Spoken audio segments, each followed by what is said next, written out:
Hi, 4th grade. We're going to start reading Chapter 6 of Stuart Little. And the questions to look for while reading are: number 1, what did Stuart watch out for when he was outside? 2, how did Stuart step up onto a bus? And 3, what boat did Stuart want to sail on and beat? Alright, so Chapter 6 starts on page 26, A Fair Breeze. One morning when the wind was from the west, Stuart put on his sailor suit and his sailor hat, took his spyglass down from the shelf, and set up for a walk, full of the joy of life and the fear of dogs. With a rolling gait, he sauntered along toward Fifth Avenue, keeping a sharp lookout. Whenever he spied a dog through his glass, Stuart would hurry to the nearest doorman, climb his trouser legs, and hide in his tail of his uniform. And once, when no doorman was handy, he had to crawl into a yesterday's paper and roll himself up in the second section until the danger was past. At the corner of the Fifth Avenue, there was several people waiting for the uptown bus, and Stuart joined them. Nobody noticed him because he wasn't tall enough to be noticed. I'm not tall enough to be noticed, though, thought Stuart. Yet I'm tall enough to want to go on 72nd Street. When the bus came into view, all the men waved their canes and briefcases at the driver, and Stuart waved his spyglass. Then knowing that the step of the bus would be too high for him, Stuart seized hold of the cuff of the gentleman's pants and was swung aboard without any trouble of inconvenience whatever. Stuart never paid any fare on the buses because he wasn't big enough to carry an ordinary dime. The only time he had ever attempted to carry a dime, he had rolled the coin along like a hoop while he raced along besides it. But it had gotten away from him on a hill, and he had been snatched up by an old woman with no teeth.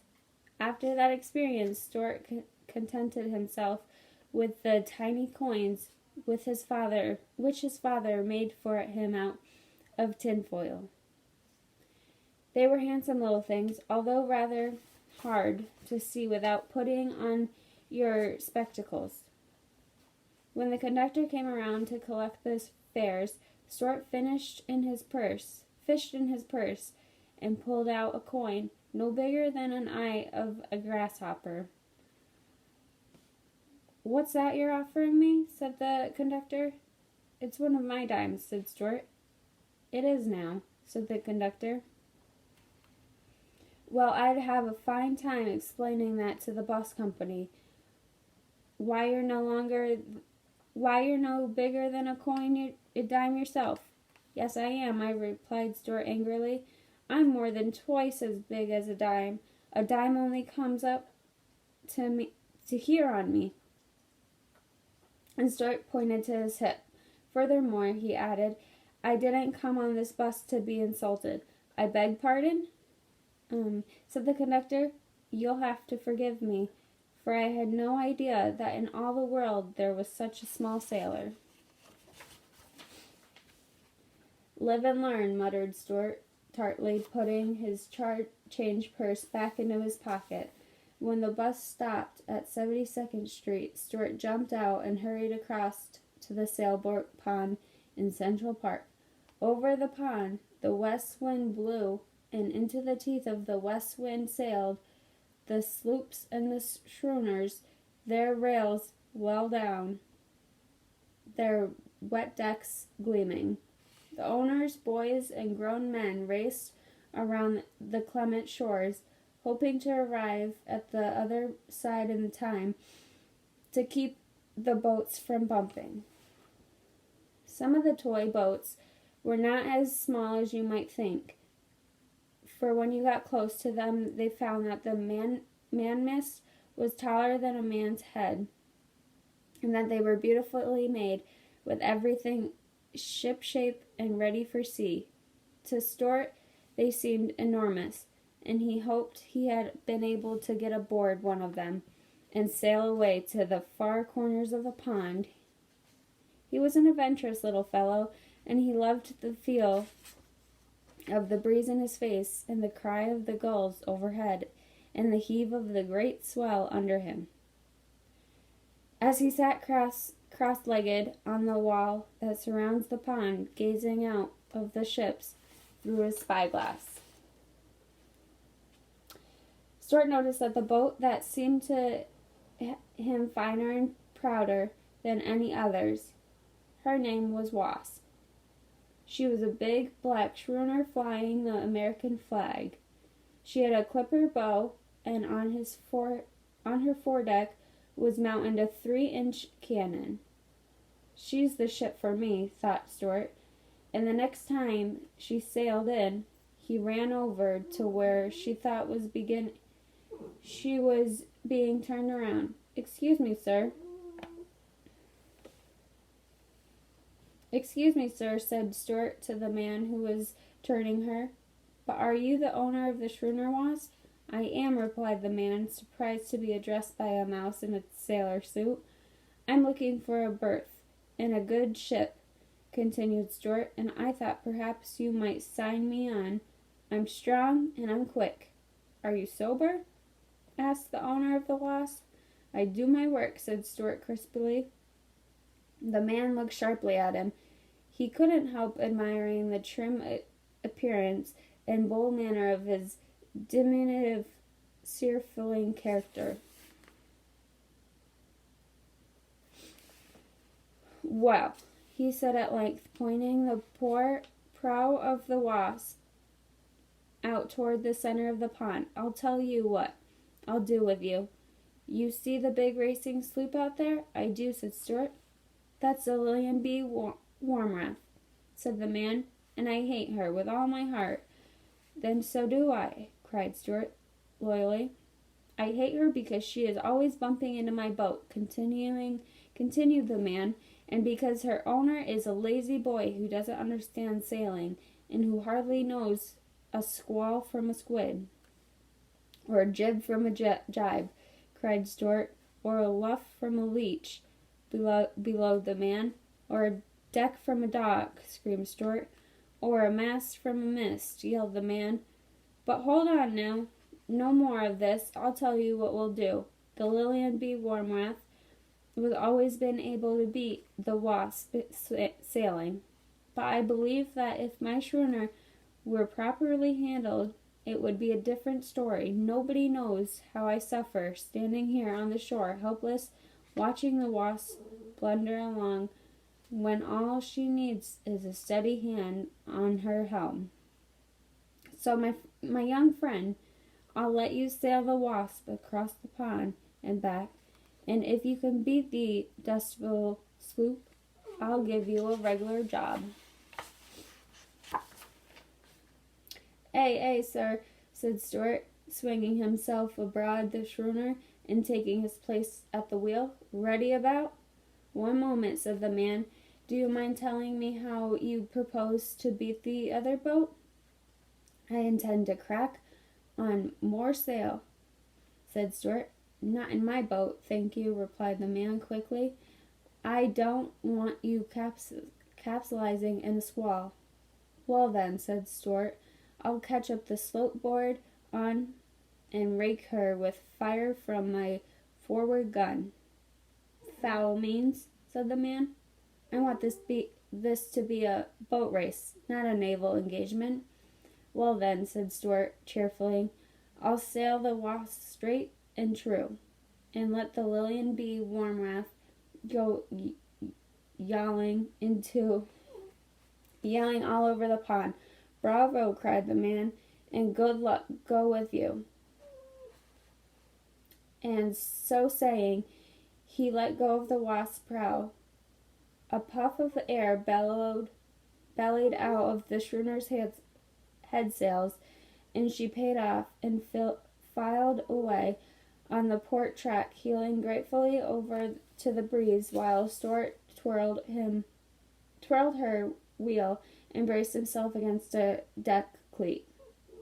"By the by," yelled the man, "you haven't told me yet. Told me your name." "My name is Stuart Little," called Stuart at the top of his lungs. "I'm the second son of Frederick C. Little of the city." "Bon voyage," Stuart hollered his friend. "Take care of yourself, and bring that wasp home safe." "That I will," shouted Stuart, and he was so proud and happy, he let go of the wheel for a second and did a little dance on the sloping deck. Never noticing his narrowly, he escaped hitting a tramp steamer that was drifting in his path, with her engines disabled and her decks awash. All right, that's the end of chapter 6.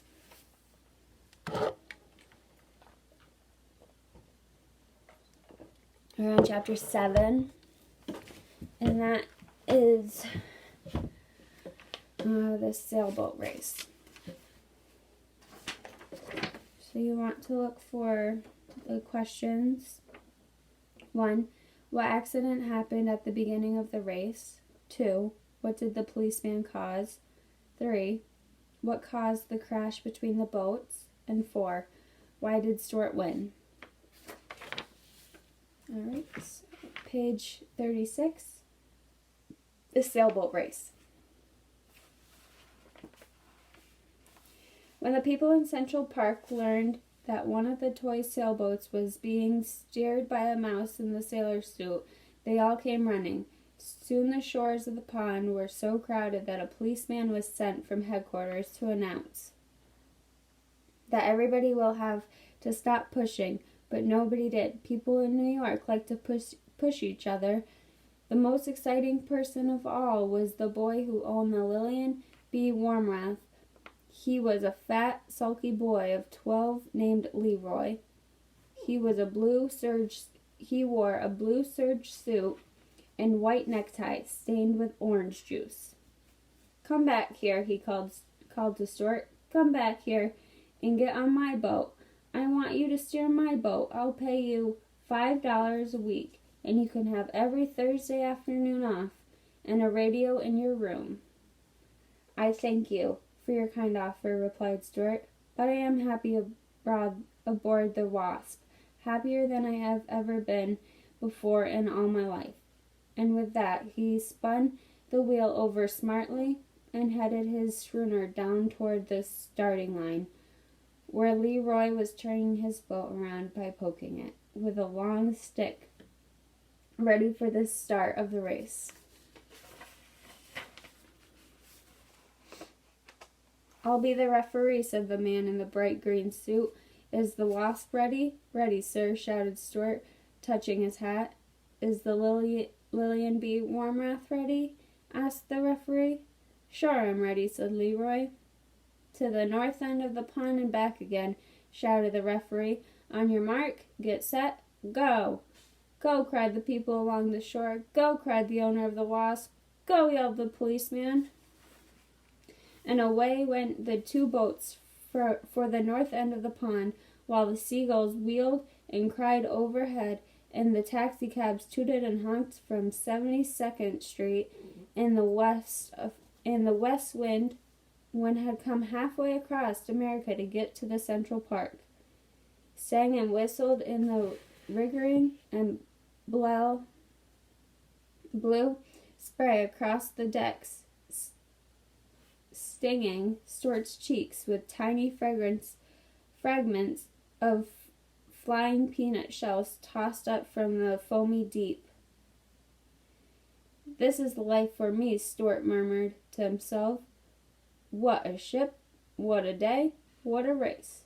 Before the two boats had gone many feet, however, an accident happened on the shore. The people were pushing each other harder and harder in their eagerness to see the sport, and although they really didn't mean to, they pushed the policeman so hard they pushed him right off the concrete wall and into the pond. He hit the water in the sitting position and got wet clear. and got wet clear up on the third button of his jacket. He was soaked. This particular policeman was not only a big, heavy man, but he had just eaten a big, heavy meal, and the wave he made went curling outward, cresting and billowing, upsetting all manner of the small craft, and causing every owner of a boat on the pond to scream with delight and consternation. When Stuart saw the great big wave approaching, he jumped for the rigging, but he was too late. Towering above the Wasp like a mountain, the wave came crashing and piling along the deck, caught Stuart up and swept him over the side and into the water, where everybody was supposed he would drown. Stuart had no intention of drowning. He kicked hard with his feet and thrashed hard with his tail. And in a minute or two he climbed back aboard the schooner, cold and wet, but quite unharmed. As he took his place at the helm, he could hear people cheering for him and calling, "Atta Mouse, Stuart, atta Mouse." He looked over and saw that the wave had capsized that the Lilian B. Warmrath, but that she had righted herself and was sailing on her course close by, and she stayed close alongside the boat. Stayed close alongside till both boats reached the north end of the pond. "Here, Stuart, put the Wasp about," and Leroy turned the Lilian around with his stick, and away the two boats went for the finish line. The race isn't over yet, thought Stuart. The first warning he had that there was trouble ahead came when the glance into the Wasp cabin and observed that the barometer had fallen sharply. That could mean only one thing at sea: dirty weather. Suddenly a dark cloud swept across the sun, blotting it out and leaving the earth in its shadow. Stuart shivered in his wet clothes. He turned up his sailor blouse closer around his neck, and when he spied the Wasp's owner among the crowd on shore, he waved his hat and called out, "Dirty weather ahead, sir. Wind backing into the southwest seas, confusing glass falling." "Never mind the weather," cried the owner. "Watch out for the flotsam dead ahead." Stuart peered ahead into the gathering storm, but saw nothing except gray waves with white crests. The world seemed cold and ominous. Stuart glanced behind him.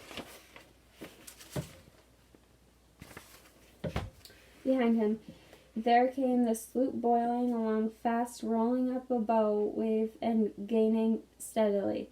"Look out, Stuart, look out where you're going." Stuart strained his eyes, and suddenly, dead ahead, right in the path of the Wasp, he saw an enormous paper bag looming up on the surface of the pond. The bag was empty and riding high.